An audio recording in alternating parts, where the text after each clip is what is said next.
ہم دیکھ رہے ہیں شادیوں کے اندر سونے کی انگوٹھی پہنائی جا رہی ہے، لیکن قاضی صاحب بیچارے چپ ہیں. قاضی سے مراد میں قاضی شہر کی بات نہیں کر رہا ہوں، قاضی سے مراد نکاح پڑھانے والا قاضی.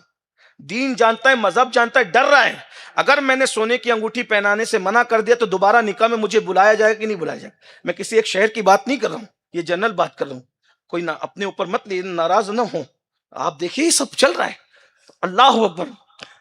اب تو پاکستانی سیریلوں کے طرز پر ادھر لڑکی بیٹھی ہوئی، ادھر لڑکا بیٹھا ہوا ہے، بیچ میں قاضی بیٹھا ہوا ہے. کیا حق ہے قاضی کو بیٹھنے کا؟ لڑکی کے بازو میں، دلہن کے بازو میں، ادھر دلہن ادھر دلہا. بولے یہ پاکستانی سیریل میں کا لعنت ہو تیرے پاکستانی سیریل پر. سیریلوں کو دیکھ کر زندگی کا طریقہ وہ جینا سیکھتے ہیں جن کے پاس محمد الرسول اللہ جیسی ہستی نہیں ہے. ہمارے نبی کے بارے میں تو قرآن نے کہا لقد کان لکم فی رسول اللہ اسوۃ حسنہ، کہ تمہارے نبی کی زندگی تمہارے لیے نمونہ ہے، بہترین نمونہ ہے، آئیڈیل ہے. اللہ کے بندو سیریلوں کی طرف جاؤ گے تو برباد ہو جاؤ گے، مصطفیٰ جان رحمت کی طرف آؤ گے تو کامیابی تمہارے قدم چومتی ہوئی نظر آئے گی. کل بھی ہمیں کامیابی ملی تھی اسوہ مصطفیٰ کے صدقے میں، آج بھی کامیابی ملے گی اسوہ مصطفیٰ کے صدقے میں. ہم نے کہاں پہنچ گئے. میں کہتا ہوں ایسی شادیوں پہ لعنت ہو جہاں دلہن بے پردہ دولہا بے قاضی بیچ میں بیٹھا. یہ بھی کوئی طور ہے؟ کوئی طریقہ نہیں ہونا چاہیے، کیونکہ ہم امر بالمعروف نہیں کر رہے ہیں. میرے آقا فرماتے ہیں جب برائی کو دیکھ کر تم چپ رہو گے، جب تم برائی کو دیکھ کر خاموش رہو گے، نیکی کا حکم دینا چھوڑ دو گے، اس وقت اللہ تم پر ظالم حکمراں مسلط کرے گا اور وہ تم پہ ظلم کریں گے. تو تمہارے نیک لوگ ان حکمرانوں کے خلاف دعائیں کریں گے تو اللہ ان کی دعاؤں کو بھی رد فرما دے گا.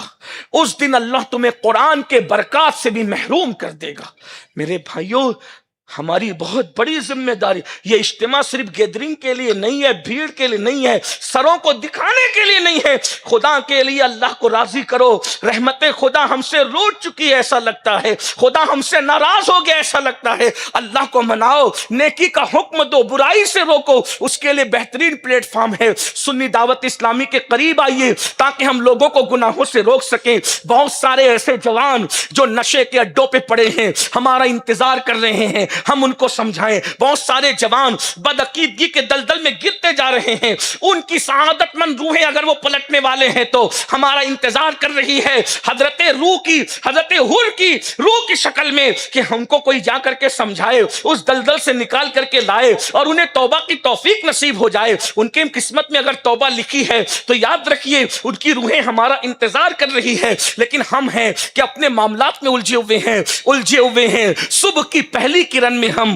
اغیار محرومہ سے بھی آگے نکل گئے اور الجھے ہوئے ہیں. صبح کی پہلی کرن میں ہم روکنا ہوگا شرابیوں کو، روکنا ہوگا جواریوں کو، روکنا ہوگا نوجوان جو برائی کے رستے پہ جا رہے ہیں. یاد رکھنا ہمارے بولے بالے جوانوں کو اللہ اکبر نفسانی خواہشات کے گرگے اللہ اکبر آسانی کے نام پر، جدت کے نام پر، جدیدیت کے نام پر، مادیت کے نام پر ہم سے دور لے کر کے جا رہے ہیں. اور ہماری فکر کو وہ دقیانوسیت کہتے ہیں، ہماری فکر کو وہ کہانی قصہ کہتے ہیں. ہمیں بتانا ہوگا ہم جس مسلک پر ہے یہ کہانی قصہ نہیں ہے، یہ 1450 سال کا ایک تسلسل ہے، یہ حقائق ہے، یہ سچائی ہے. سب سے سچا عقیدہ اگر رب زمین کے اوپر کسی کا ہے تو وہ اہل سنت و جماعت کا ہے، جس کی کڑیاں صحابہ سے بھی ملتی ہے، جس کی کڑیاں اہل البیت سے بھی ملتی ہے، جس کی کڑیاں ولیوں سے بھی ملتی ہیں. تو عرض یہ کر رہا تھا جلدی سے اپنی بات پوری کر لوں. صحابہ مل کر کے آئے، امہات المومنین سے کہنے لگے، امہات المومنین سے کہا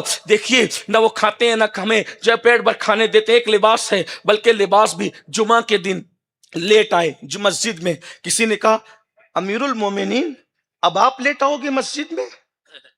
وہ بھی جمعہ کے دن مومنوں کا امام لیٹ آئے گا. سیدنا فاروق اعظم ممبر پہ بیٹھ گئے. آج کل کسی کے 4 ماننے والے ہو جائیں، غلطی پہ ٹوکیے پھر دیکھیے ڈھول کی طرف نہ بجا دے تو پھر کہیں لوگ اپنی اصلاح نہیں چاہتے. فرعونیت کا ہمارے دل و دماغ پہ بھوت سوار ہو گیا، یہ شیطان نے اغوا کر لیا فکر کو. فاروق اعظم کہتے ہیں ٹوکنے والے خدا تجھے جزا دے، لیکن میں بھی تو بتاؤں کہ لیٹ آنے کی وجہ کیا ہے. کہا میرے پاس ایک ہی جبہ ہے، دوسرا نہیں ہے.